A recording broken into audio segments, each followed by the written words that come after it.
बुरे आदमी को आप सुखी नहीं कर सकते। उसकी जिंदगी में, उसकी किस्मत में दुख ही लिखे हुए होते हैं। दुनिया भर के सुख संसाधन उसे मिल जाए, पैसा मिल जाए, इज्जत मिल जाए, अच्छा परिवार मिल जाए, लेकिन उसके दुख समाप्त नहीं हो सकते। जो जिंदगी में सुख है भी, उन्हें भी वह दुखों में बदल देता है। उसकी वाणी से हमेशा कर्कश बातें निकलती हैं, हमेशा शिकायतें निकलती हैं। खुद को वो अच्छा समझता है, दुनिया को बुरा समझता है। उसके व्यवहार में कोई मजा नहीं होता, उसके पास में बैठने वाले लोगों को आनंद नहीं आ सकता। लेकिन अगर कोई अच्छा व्यक्ति हो और उसकी जिंदगी में भी दुख हो, तो फिर क्या। एक बड़ा अच्छा व्यक्ति था, बड़ा प्यारा व्यक्ति, बड़े प्यार से बोलता था कि मानो फूल झड़ते थे। अनुशासित बहुत ज्यादा, हमेशा मुस्कुराकर रहने की कोशिश करता था। लेकिन उसकी मुस्कुराहट के पीछे एक खामोशी नजर आती थी, एक गंभीरता, एक दुख नजर आता था। कई बार बात करते हुए वो कहीं खो जाया करता था। उससे पूछा गया कि भाई आप इतने परेशान से अक्सर क्यों हो जाते हो? बोले कि मैं किसी को बताना तो नहीं चाहता, लेकिन आपने पूछ लिया है तो मैं बताता हूं। अतीत में मेरे साथ बहुत बुरी घटनाएं हुई है, मेरा बहुत अपमान हुआ है। मेरी कुछ गलती नहीं थी, मेरी कोई खता नहीं थी, लेकिन फिर भी मुझे अपमानित किया गया। सब जानते हैं कि सामने वाला दुष्ट था, मैंने बड़ी चीजें सहन की हैं, लेकिन अपमानित मुझे होना पड़ा है। वो चीजें मेरे दिमाग से नहीं निकलती हैं। वास्तव में आप लोगों के साथ भी हो सकता है ऐसा हुआ हो या हो रहा हो। लेकिन मैं एक छोटा सा सवाल आपसे पूछना चाहता हूं। आप परेशान क्यों हैं कि किसी ने आपको कठोर बात कह दी? क्या थप्पड़ मार दिया था, आपको चोट पहुंचाई थी? कि नहीं, वो तो नहीं पहुंचाई थी। लेकिन बच्चे को एक लड़का, एक साथी कोई थप्पड़ मार देता है, थोड़ी देर बाद या अगले दिन उसके साथ खेलता हुआ नजर आता है। वो क्यों भूल गया उस चीज को? वो परेशान क्यों नहीं है? किसी ने बड़ी मोटी सी उसको गाली दे दी, उसके बाद वो भूल जाता है, थोड़ी देर बाद ही भूल जाता है, फिर उसके साथ खेलने लगता है। वो क्यों भूल गया? आप कहेंगे कि यह तो अभी नासमझ है, अज्ञानी है, इसलिए यह सुखी हो जाता है। लेकिन शास्त्र तो कहते हैं कि ज्ञान से सुख मिलता है। वास्तव में अज्ञान दुख का कारण है। आप कह रहे हैं कि यह अज्ञानी है इसलिए सुखी है, यह तो बात आप उल्टी कह रहे हैं। वास्तव में ज्ञान कभी भी दुख का कारण नहीं हो सकता। ध्यान से देखो, अज्ञानी शायद आप ही हो। वास्तव में हमारी जिंदगी के अंदर जो दुख आते हैं, जो हम अतीत की बातों को याद करके वर्तमान में दुखी हैं, उसके पीछे 6 प्रमुख कारण होते हैं। पहले नंबर पर होता है अहंकार। आप जो कह रहे हैं ना कि बच्चों में ज्ञान नहीं है इसलिए वो सुखी हो जाते हैं और भूल जाते हैं पुरानी चीजों को, यह बात बिल्कुल झूठ है। हकीकत में उनमें अहंकार नहीं है, और अहंकार नहीं है तो भूल जाते हैं। जो किसी ने कोई बात कही तो उसकी चोट कहां पर लगी? क्या आपके शरीर पर? नहीं, वो आपके अहंकार पर लगी है। और जब अहंकार हो ही नहीं तो चोट कहीं लगी नहीं सकती। मैं को बहुत बड़ा बना करके रखता हूं ना, वो मैं आहत हो जाता है। कई बार तो इस तरह की स्थिति होती है कि एक औरत, मैं देखता हूं, सुबह से लेकर शाम तक वह दिन में कम से कम 2-3 घंटे तो दे दिया करती है अपनी सास की बुराई करने के लिए लोगों के सामने। इतने अपशब्द अपनी सास के लिए निकालती है कि बस आप कल्पना नहीं कर सकते। लेकिन कमाल की बात आप जानते हो, पिछले 15 वर्ष हो गए उसकी सास गुजर चुकी है, आज वो इस दुनिया में नहीं है। फिर भी वो रोती है, प्रत्येक दिन रोती है कि मुझ पर अत्याचार हुए हैं। उसके लिए अपशब्द निकालती है, लोगों के सामने वो उसकी बुराई करती है। जो समझदार लोग हैं वो इस बात को समझ सकते हैं कि ये औरत जो बार बार अपनी सास की बुराई कर रही है कितनी नफरत से भरी हुई है, और जब उसकी सास जीवित होगी तो वास्तव में इसने ही उसके साथ में कुछ बुरा किया होगा, उसने भी कोई बात कह दी होगी जो इसके दिल पर लगी रह गई है। अपने अहंकार का तो पोषण कर रही है, दूसरे का उसे ख्याल नहीं। अक्सर ऐसा होता है। कई बार ऐसा होता है कि आदमी अच्छा है, वास्तव में अच्छा है, वो किसी के सामने जिक्र नहीं करता, लेकिन अंदर अंदर कुढ़ता रहता है। क्यों? क्योंकि अहंकार उसके अंदर भी शेष है। किस चीज का अहंकार भाई? हम दुनिया के अंदर आए हैं, मिट्टी है, शरीर है, यह चले जाना है परमात्मा के पास में। किस चीज का अहंकार? जिसने जो चीज कही उस चीज को भूल जाओ, अहंकार को छोड़ो। दूसरा कारण होता है अज्ञान। यानी आप अगर कहीं पर मजदूरी करने के लिए जाते हो, आपको मजदूरी नहीं मिलती। आप कहीं पर नौकरी करने के लिए जाते हो, आपको सैलरी नहीं मिलती, आप सुबह से शाम तक कोई काम करते हो, परिणाम नहीं मिलता, तो आप उस काम को छोड़ देंगे, कहेंगे कि यह काम निरर्थक है।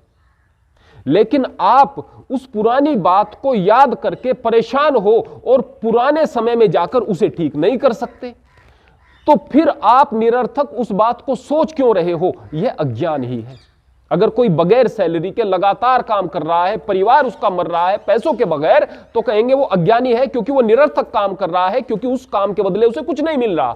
तो जाहिर सी बात है, आपका जीवन भी बर्बाद हो रहा है। हो सकता है कि आपके काम पर भी प्रभाव पड़ रहा हो, आपके शरीर पर भी प्रभाव पड़ रहा हो, आपके परिवार पर प्रभाव पड़ रहा हो, वो दुष्प्रभाव आपको बर्बाद कर रहा है और आप फिर भी उसी काम को किए जा रहे हैं। तो यह अज्ञान है। यह अज्ञान दूसरा बड़ा कारण होता है, आपके अतीत में हुए अपमान को वर्तमान में आपके याद दिलाने के लिए, आपको परेशान करने के लिए। तीसरा जो बड़ा कारण होता है कि आप सामने वाले को बहुत महत्व दे रहे हो। जो व्यक्ति जिसने आपका अपमान किया है, क्या वह बहुत समझदार है? बोले कि नहीं, वह तो मूर्ख है, उसको तो भाषा का पता नहीं, उसको शब्दों के चुनाव का पता नहीं, वह एकदम अधर्मी व्यक्ति है, हमेशा बुरे काम करने में उसे मजा आया है, समाज में भी उसे अच्छे आदमी के तौर पर नहीं देखा जाता। तो फिर भाई आप उसकी बात को इतना सीरियसली ले क्यों रहे हो?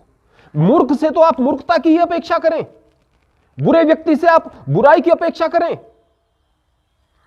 आप इस बात की अपेक्षा क्यों कर रहे हो कि यह जो नीम है इस पर कड़वी नंबोली की बजाय आपको मीठे आम मिलेंगे? ऐसा क्यों सोच रहे हो? आपकी अपेक्षा ही गलत है। जो व्यक्ति बुरा है उससे आप अच्छाई की उम्मीद कर ही नहीं सकते।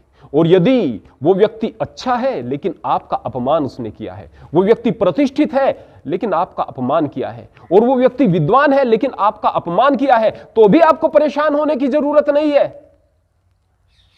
वास्तव में फिर आपकी कहीं ना कहीं गलती रही होगी, क्योंकि वो व्यक्ति समझदार है, वो व्यक्ति विद्वान है। उसने अगर कठोर शब्द कहे हैं तो आखिर में आकर कहे होंगे, उसमें आप अपने अंदर खोजने की कोशिश करें कि कहीं ना कहीं गलती होगी।